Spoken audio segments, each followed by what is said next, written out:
افرأیتم الماء الذی تشربون، کہا وہ پانی جو تو پیتا ہے وہ کہاں سے آتا ہے؟ تم پیتے ہو پانی، اانتم انزلتموہ ام نحن المنزلون، کیا اس کو تم اتارتے ہو یا ہم اتارتے ہیں؟ اللہ اکبر، کہا اس کو کون اتارتا ہے؟ اب یہ پانی جو آسمان سے رحمت کی برکھا برستی ہے، یہ کون ہے جو سمندر کے پاس پڑے ہوئے پانی کے اوپر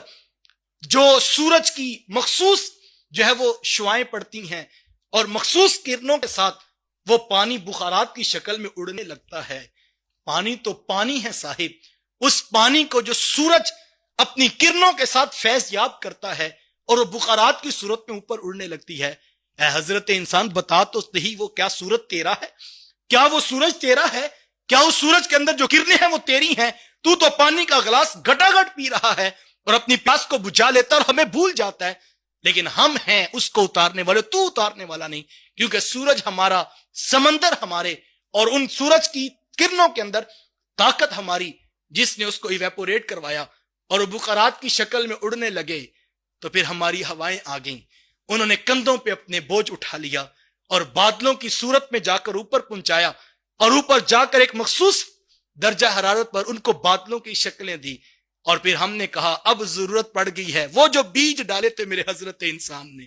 اب ہم نے بادلوں کو حکم دیا تم چلتے چلتے چلو، اور ہواؤں کو حکم دیا کہ تم ان بادلوں کو کندھوں پر اٹھا لو اور وہاں پر جا کر برسنا شروع کرو جہاں حضرت انسان بیٹھا ہوا ہے، اور پھر کہاں کہاں سے پانی کے قطرے قطرے سے ہم نے تیری نشو و نما سے، کیا وہ پانی تو نے اتارا ہے؟ ان فی خلق السماوات والارض واختلاف اللیل والنہار والفلک التی تجری فی البحر بما ینفع الناس وما انزل اللہ من السماء ماء، کہا کہ یہ ہے وہ آسمان سے جو پانی، جو کشتیاں دریا میں چلتی ہیں، جو ہوائیں آتی ہیں، والسحاب المسخر بین السماء والارض لآیات لقوم یعقلون، کا عقل والوں کے لیے تو اسی میں نشانیاں ہیں۔ اور اگر وہ پینے والا پانی ہم کھارا بنا دیتے، اللہ، آؤ میدان میں کھڑے ہو، تمہیں بڑا ناز ہے، لو نشاء جعلناہ اجاجا، اگر ہم اس پانی کو کھارا بنا دیتے، سمندر سے جو ہے وہ کھاری پانی اٹھایا، اس کھاری پانی کو جب اٹھا کر اوپر ہواؤں تک پہنچایا، بادلوں کی صورت دی، وہ کھاری پانی تھا، پانی تمہارا نمک والا تمہیں نظر آتا تھا، لیکن جب اوپر گیا اور اس کے اندر کیا کیا عوامل ہوئے، اور پھر جب تیرے منہ تک برسنے کے لیے اس کو حکم دیا، وہ میٹھا پانی بن گیا تھا۔ اگر ہم اس کو کھارا بنا دیتے تو پھر تو کیا کر سکتا تھا؟ فلولا تشکرون، تم شکر ادا کیوں نہیں کرتے ہو؟ افرأیتم النار التی تورون، کہا ایک اور مثال لے لو، کیا تم نے دیکھا وہ آگ جو تم سلگاتے ہو؟ اانتم انشأتم شجرتھا ام نحن المنشئون، جس درخت کو جلا کر تم آگ بناتے ہو وہ درخت تم نے پیدا کیا یا ہم نے پیدا کیا؟ ذرا کھڑے تو ہو میدان میں، کسی ایک جگہ پر تو آؤ، اپنی تخلیق کو دیکھ لو، اپنی غذائی اجناس کو دیکھ لو، اپنی کھیتی باڑی کو دیکھ لو، آسمان سے برستے ہوئے پانی کو دیکھ لو، جس آگ کے ساتھ تم پکا پکا کے بڑا کچھ کھاتے ہو۔ کہا اس آگ کے ایندھن کے لیے جو درخت ہے وہ تم نے پیدا کیا یا ہم نے پیدا کیا ہے؟ لگتا یوں ہے سورۃ الواقعہ کا یہ رکوع مجھے اور آپ کو، حضرت انسان کو، پورے دلائل کے ساتھ میدان میں کھڑا کیا جا رہا ہے، اور جب اتنے زوردار دلائل دیے تو انسان بے ساختہ ماننے پر مجبور ہو جاتا ہے۔ یہ ایسا نہیں ہے کہ رب نے اپنی ذات کو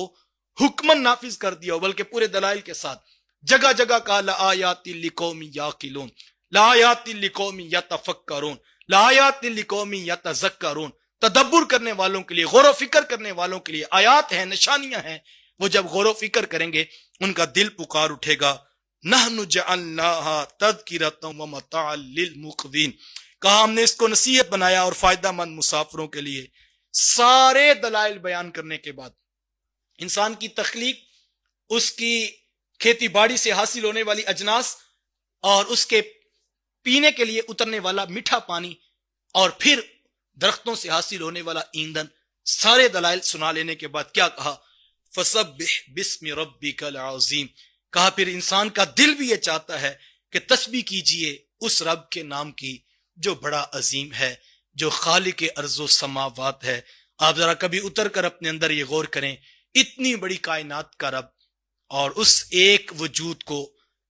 تخلیق دیا گیا جس کے لیے کتنا کچھ بنایا، لیکن احسان نہیں جتلایا، بلکہ کیا کہا؟ فسبح بسم ربک العظیم. حضرت انسان اپنے رب کی تسبیح بولے، اور وہ بڑا عظیم رب ہے جس کا نام تمہیں میسر آ رہا ہے.